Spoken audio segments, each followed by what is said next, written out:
Welcome to the Jill on Money Show. It's Monday, March 6th, and I am out of the country, hopefully. If I've gotten to where I'm going, I will be so happy, Mark. And if I have not, no, I think I'll be, no matter what, I think I'll be somewhere on March 6th. I don't know if I'm going to be in my desired location. Yes, my partner got COVID a week and a half before we were supposed to travel. So presuming that everything is A-OK, we'll be good to go, masking up and all.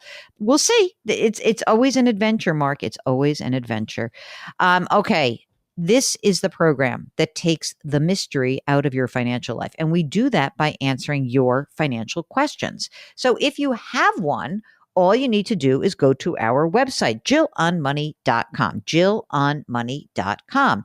And once you're there, you click on the Contact Us button and you complete the form, and then you let us know if you want to come on the air live. Mark does everything else because he's the best.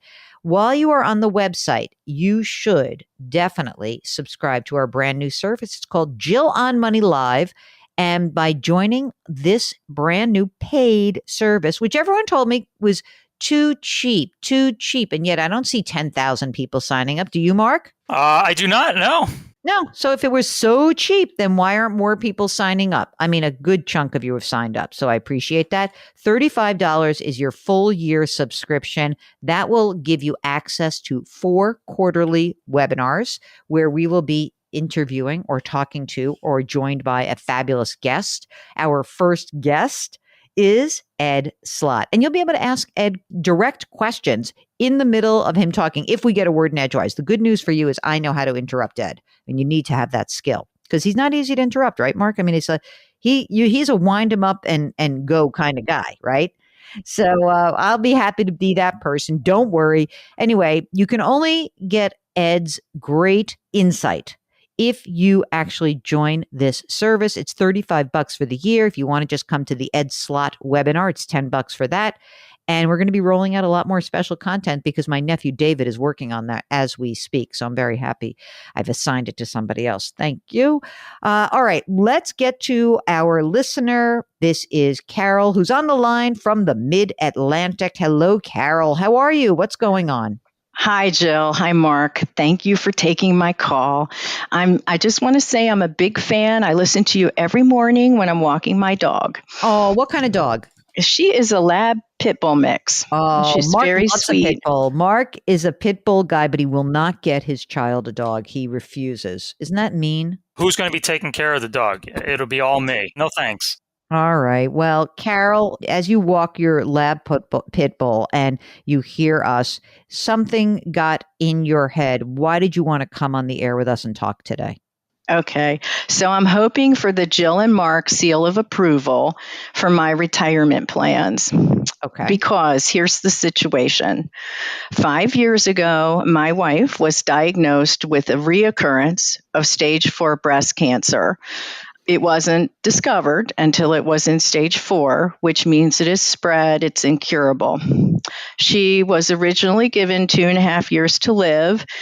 So obviously now it's 5. We're thrilled that she has outlived her prognosis. But it's been a really tough journey, Jill. You know, there's been like radiation, chemo, surgeries. There's been small complications, large complications, life-threatening complications, many hospitalizations. How I have managed to work doing all this is just a miracle, but I am 8 years younger than she is. So when she was diagnosed, I could not leave work. Mm-hmm. Also, by the way, can I just say one thing? First of all, I am so sorry. This sucks, the big one. And it is a terrible thing to have this like put into your universe, especially, you know, I always get the worried, like when people say, I'm very Jewish about this, when people are like, I beat cancer. I'm like, don't say that. Don't like tempt fate. Like you don't know. And it just shows you like things happen. You never know what will lie around the corner. You have to live your life for today. But as you said, she's outlived this terrible prognosis, which is wonderful, but it's been a really rotten journey. And it's the journey that, you know, nobody's asked to go on this journey, right? And you are in it together. And so first of all, number one, I am so sorry for both of you. And by the way, I have a special place in my heart for the caretaker also, because I think a lot of people forget just how hard it is for the caretaker. Now, let's now figure out what you can do next, because you said you're 8 years younger. How old does that make you today? So my birthday will be in 3 months and I will be 62. Okay. All right. Sounds like you have like a pretty intense job. We were talking a little bit about that off air. You don't have to give the details, but you've got an intense job. I presume that your question is about, can you call it quits? Is that about right? I have for the last 5 years worked 55 hours a week, trying to make sure that everybody that depends on me at work is taken care of. And then when I get off work, and fortunately with the pandemic, I've been able to work from home, Mm-hmm. so throughout the day and when I get off work, my second shift begins taking care of my wife. I am exhausted. I am profoundly burned out from all of this and really do want to retire at the end of 2023. I would be 62 and a half. And because I work for the government, I will have a pension and I will have health insurance, which is wonderful. The concern is that when she got sick, and, we were in no state to think about this. I wasn't even thinking about retirement. And honestly, Jill, I thought I would work till I was age 65 at least. Mm-hmm. But anyway, we made two irrevocable decisions that are not in my best interest. So one of them was her pension does not have a survivor's benefit. So when she does pass, I won't have her pension. And then the second thing is she had this really horrible life insurance product called Fegley. I don't have Fegley. I have something else, term insurance for her. But anyway, I did not realize that when she retired, the payoff balance would just diminish and diminish until there is nothing left. So fortunately, an angel at work told me that you could recover it through like this terminal illness clause. So we recovered 70,000. We did. So we recovered 70,000 of the life insurance. That's all that is left from her, and it is sitting in a high yield savings account. So right now she receives a pension, right? She does. And how much is that pension? So she receives two pensions, actually, and the combined amount of those pensions is 70,000. She also gets Social Security. Both of those pensions, neither of those pensions have a survivor benefit? Correct. Okay, got it. And what will your pension be, presuming you're done at the end of this year? So looking at the estimate and accounting for taxes and deductions, I think I would net 60,000 a year or about 5,000 a month. How much do you think you need to live on? Well, Jill, this is the problem. With some of the medical expenses and stuff, looking at 2022 with a microscope, we spent about 13,000 a month. Okay. So we will have an income gap of about 37,000 a year. Well, we can round it up to 40 or 3,000 a month. Right now, for this second, you have the income to kind of float this at the moment because you're working. And what's your salary right now? My salary right now is 183,000. Okay. So that's why it's working. You're not dipping into savings to fund this. Okay. So you're going to have to, you're going to have to dip into savings. This is what's called an emergency, like that's the deal. And don't look back about the election of this, that, whatever. You made the choice. You made the best choice you could in the moment. Okay. We'll talk about this after the fact, with everyone else when you're thinking about pension elections. Remember that there's, you don't make your pension election based on the best case scenario. You make it based on the worst case scenario. That's just, now you can live in my life. Now you know what it is a day to walk in my shoes. Look at the worst case first, move back from there. So let's talk about what you guys have done for savings so we can figure out how to help you get through this. So currently I have my goal, by the way, was to leave federal service with $1 million in my 401k. But thanks to the bad market, I'm not going to make that. But I do have 859,000 Close enough. in my 401k, and 30,000 of that is Roth. The rest is pre-tax. And then I have a small Roth IRA that's worth 25,000, and I currently have 149,000 in savings. 40,000 of that is in I bonds, and the rest is in a high yield savings account. Okay. So that's your 401k, your Roth, your savings. And then what about her savings? So my wife has an IRA value of 924,000. It's all pre-tax. And then we have a small brokerage account that's worth about 134,000. We are going to use that when the time comes to pay for, we're going to exhaust that account for end of life care expenses. Just so I get this, am I being an idiot? Like, you have a lot of money.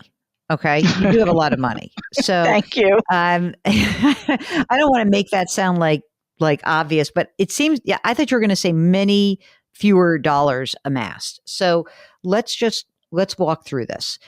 You're 62, your wife is 70. She has this diagnosis. It's horrible. You will, let's call it 2024. Let's look at your income in 2024. In 2024, you're going to have $5,000 a month from your pension, right? We're going to have in her two pensions, which is her, so that's, let's just say 60, and then there's 70 from her two pensions and her Social Security. Is that both of those things? Yeah, that okay. 70 includes. Okay, so that's your 130, and you think you need another, let's call it 30 or 40 grand. Obviously, given her diagnosis, you're not going to be funding a gap of $30,000 or $40,000 a year for the next 30 years of your life. Okay. No. So what this means is that this is a finite problem. Okay. And that's why you have money. I am more interested in you guys kind of getting, at this point, just getting the money you need and not fretting about money, because that's like, who cares about the money at this point? When you said you want to exhaust the brokerage account for end of life, like, when does the clock start ticking on that? Does that mean at the end of this year, next year, you're going to do this? Or do you want to be pulling money out of, say, her retirement account and start pulling some money out pre-tax out of her, that $924,000, and start reducing that? So the reason why I thought about the brokerage accounts is because right now we're in such a high tax bracket. But of course, it will be a somewhat lower when I retire because our income, will drop. Yeah, but like, honestly, like, you're going to go from like a top bracket of 24% and you're going to go to 22%. So don't sweat it too much, really. Like, next year, I would pull the money out of her retirement account. I would pull out, like, in the beginning of the year, maybe I would pull out like 40 grand or 50 grand and just get the money out, pay the tax, or have them withhold tax, and add that to your brokerage account. And now, like, I'd like your brokerage account to have like 200 grand at the beginning of next year. But don't pull the money out now. You're right, because you are making a lot of money now. Do it next year, right? You can do this. So financially, if she lived it would be astounding and fantastic if she lived 5 more years. It would be but you would be able to do this for 5 years. There's no problem on the financial front at all. Even beyond when I'm widowed and let's look at that. Let's look at that. Concern. So let's say she like lives 5 more years. Okay. And now we've taken 150. Let's say that we have 750 is left in her retirement account. We haven't touched yours, right? So in 5 years, there's 750 left in her account. Maybe there's probably $1 million in your 401k. Let's just call it $1 million. Let's call it 900. Okay. So now you've got $1.65 million. Okay. It's in 5 years. In 5 years, you will have your pension. You'll have your own Social Security. What's your Social Security benefit look like at age 70? At age 70, it's $4,000 which would be my goal to wait that long if I could. At age 67, it's $3,603. Okay, so we're talking about the fact that again, same concept. If she were to pass away in 5 years, you have your 900, her 750. You could use that for a few more years, before you turn 70, and you'll deplete it. Then at age 70, you've got your pension, your net of $5,000 a month, $4,000 a month from Social Security, taxable, I understand, but like you've got, let's call it $8,000 a month, $7,500 a month in income, and you still have $1.5 million. I find it hard to believe from age 70 to 95 that you're going to blow through all your money. No, I don't think I will. I have a hard time believing that too. Now, half of her IRA upon her death will go to her family. Because this is your second relationship. And does she have kids? No, I have kids. But her family is like her kids. And Jill, they grew up very poor, and she wants them to be taken care of. Okay, so if that's the case, a couple of things. One is, I don't love that arrangement in general, just to be honest with you, because I feel like if your care escalates in a huge way, okay, in the last couple of years, and you really, instead of spending $13,000 a month, you're spending $20,000 a month, then there's going to be less money left. I'd like it if your wife is listening to this. I think that the better outcome here is to not necessarily leave the money outright to the family, but to give you the opportunity to make some outright gifts after she passes to those family members, and that you have the money, because we don't know how much money is going to be left. If for some reason the money isn't there for you, and that you do live 25 more years and you are taking care of her, you can make gifts, but like, I presume that you are her most important person, and that she wants to make sure you're taken care of. And whatever is left is going to be a token to those people. It's not going to be life-changing money to them. And you can do that, but you should do it after the fact and with some, I think, like some guardrails. Do you think she could hear that or not? I am going to have her listen to this. You know what else I would say? Given what you've just said to me, then that is the argument that, in fact, you should be exhausting her retirement account for these needs for the care, not the brokerage account. Leave that brokerage account alone, because that is your joint asset. That's yours together. All this money is happening, I presume, mostly because in the last 5 years, you've been socking it away. You've both saved your whole lives. I get it. But then I would use her retirement account to fund as much of this as possible.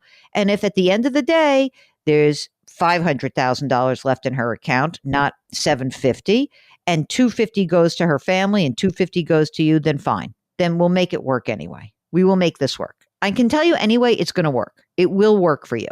But I'd rather that money go to you, and then you would make some outright gifts after the fact. That's just my 2 cents. Okay. It would make me feel more comfortable. Yeah, if you're the primary if you're the primary caretaker, you're the spouse, you're the primary caretaker, you're the main wage earner.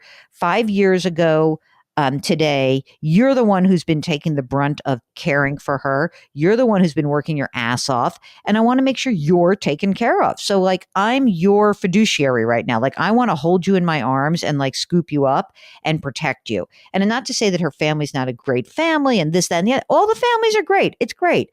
But the spouse is bearing the burden. And I want to make sure that the spouse is taken care of.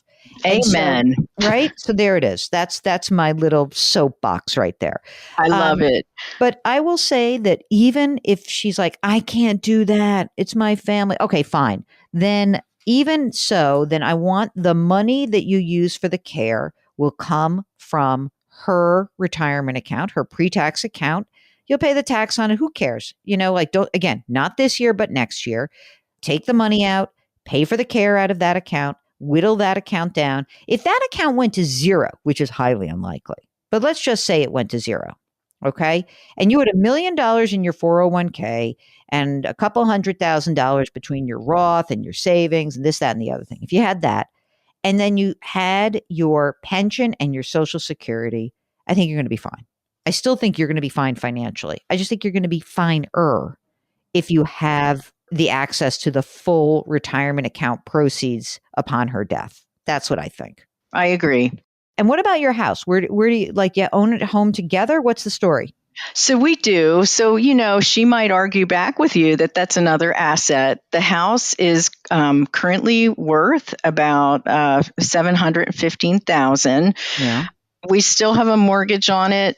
The mortgage will be paid off in 2027, and that will give us an additional 26K in our budget. But this house is big, Jill, and really we do need to downsize. Although I started looking just casually in our area, and surprisingly and shockingly, like houses, say in a 55 and older community, are probably just as expensive, and we can't have another mortgage. So Yeah. it's you know Let's not it's do going to anything be. right now. But wait a second. Can she be in this house right now? In other words, is it like if you had to bring care into the home?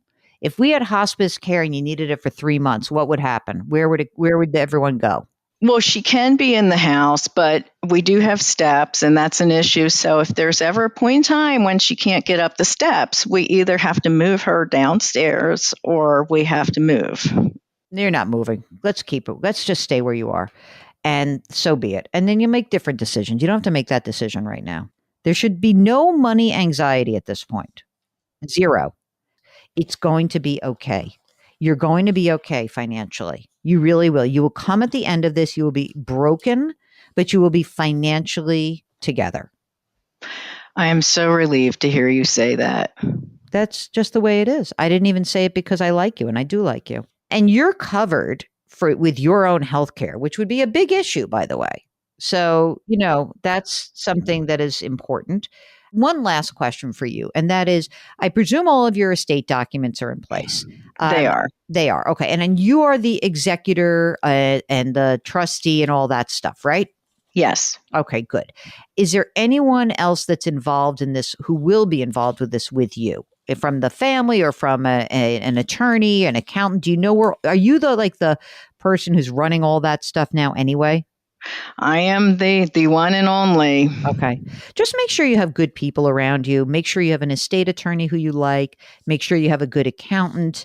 And, when the horrible worst case happens, that you have your people around you that can help lift you up, but also that can kind of help relieve you from the burdens of the administration, because it's a pain in the ass.